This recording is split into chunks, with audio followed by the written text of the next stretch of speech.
so much for being with us here on Court TV Live. Welcome back. I'm Julie Grant. While court is at a brief recess, we want to break down what we saw in the closing arguments made by Catherine Magbanua's attorney.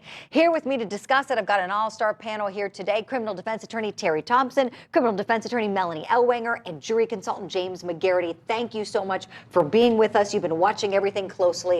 Yeah. Tell me your impressions. If it were you representing her, would you have closed this way? Terry, I'll start with you, please. Well, yes and no. Yes, only to the extent that her attorney, Ms. Magbanua's attorney, seems very, very animated, very into the case, very active, very engaged. Beginning, he comes off very, very strong. He started out with a very good opening. This is a case of the less you know. You know, he started out really, really strong.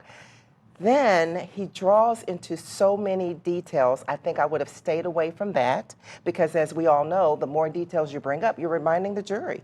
Right, exactly. Melanie, your thoughts, please. That was exactly my notes, too. I thought, okay, he's starting out strong. He's saying these pieces don't fit. The police were after her.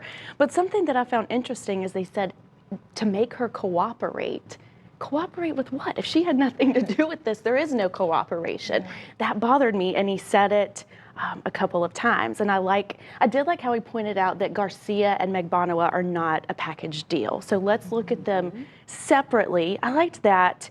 And I think when he said if the government had more evidence against the Adelsons, you know, they're the people that should be in here. But again, like you said, Terry, he's bringing up evidence that was brought up in the trial that maybe just forget about it. Don't try to explain away evidence, especially if it's really inconsequential. Quit adding evidence or reminding the jurors of what they already heard that is against your client. Sure. James, your thoughts, please. Completely agree. You don't want to rehash evidence especially when some of the arguments he's making that evidence isn't reliable or significant.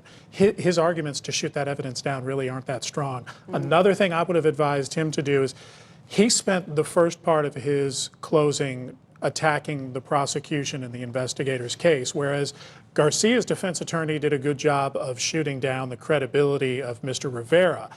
If I were Miss Magbanua's right, yeah, Magbanua. It's a tough name, I know. Yeah, I would have begun with the same thing. Yeah, Katie's attorney should have begun with the same thing. Go after Rivera, his career criminal activity, rather than going after the investigators. Sure. And this was some video we're looking at when Catherine Magbanua took the stand yesterday. And I'm wondering, I want to ask you three about how much you think her testimony affected what he was going to do in close. He may have had an idea of how he wanted to close to this jury. The legal theory they were presenting to me as to what happened was really unclear. I know it was for you three as well. We were watching this together and discussing it as all of you were watching at home. James, what should he have done in terms of a legal theory, having something clearly refined? And I know he was limited and kind of locked in based on what she did yesterday. So your thoughts? He needed some strong themes about why she's in this case. He needed to provide an affirmative defense story for her. And instead, he's spending almost all of his time talking about the state's case and other parties in the case. He needs to give jurors an explanation about why she's there, why she's under investigation. Because if he leaves this jury in this conservative venue, Leon County, very conservative venue, if he leaves them to their own devices, they're just going to pick her apart and think about her testimony and likely find against her, in my opinion. Absolutely. And knowing juries is what you do. That's your area of expertise. And Melanie and Terry, I want to ask you both as attorneys trying so many cases, you're seasoned trial attorneys, as far as how they would embrace her and what she's done. I'm just wondering, as a strategy, might you embrace the fact that she got on the stand yesterday, admitted to the crime of tax evasion, and maybe use that to your advantage in the close? I didn't really hear that from him. I thought maybe he might say, well, look, let's talk about her truthfulness. If she's going to admit to this crime, why wouldn't she just be truthful here and have struck up a deal and pleaded? Your thoughts, please, Terry. I really think that, and James, you're right, too. I think the attorney tried to do that. I think he tried to say, look, she's a working mom. You know, she's getting money and she didn't report it because she's a working mom and she's stuck between these two jerks that she was dating. But I think he should have done more of that because I think that's something that can resonate with all of us as humans.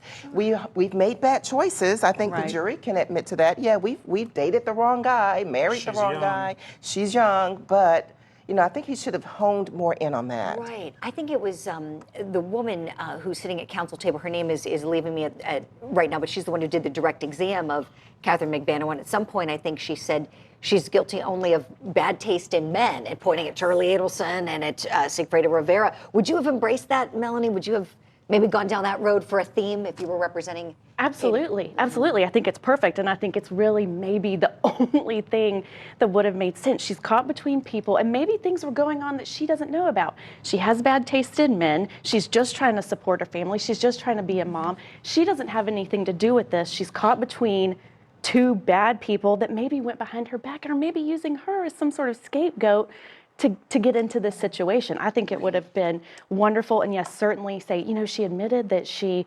is part of tax evasion. She's admitting the things that she has done and realizes she could get in trouble for those. But as far as this goes, she's caught.